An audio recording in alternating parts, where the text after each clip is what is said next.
ഇതിൽ എല്ലാവർക്കും അന്ന് ആ അപകടത്തിൽ മരിച്ച ഹതഭാഗ്യരായ ആളുകൾക്കുള്ള സർക്കാരിൻ്റെ ധനസഹായം കൊടുത്തു. ഈ അപകടത്തിൽപ്പെട്ട എല്ലാവർക്കുമുള്ള ചികിത്സ സൗജന്യമായി തന്നെ നമ്മൾ ചെയ്യുമെന്ന് പറഞ്ഞ് ചെയ്തുകൊണ്ടിരിക്കുകയാണ്. ബഹുമാനപ്പെട്ട കമ്മീഷന് മുമ്പാകെ ഒരു കുടുംബം അന്ന് പറഞ്ഞു ഇങ്ങനെ ചികിത്സാ സഹായം ലഭ്യമായിട്ടില്ല.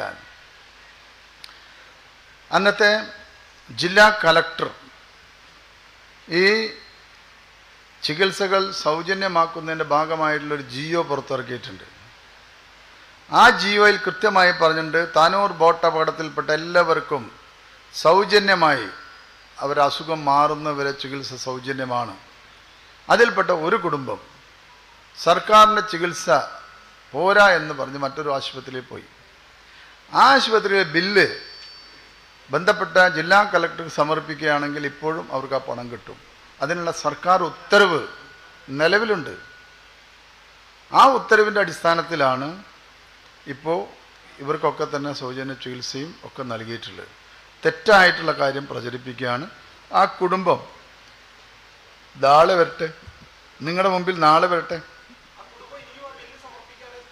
നോക്കൂ, ഇപ്പോഴും ബന്ധപ്പെട്ട മലപ്പുറം ജില്ലാ കളക്ടറെ അവർക്ക് സമീപിക്കാം.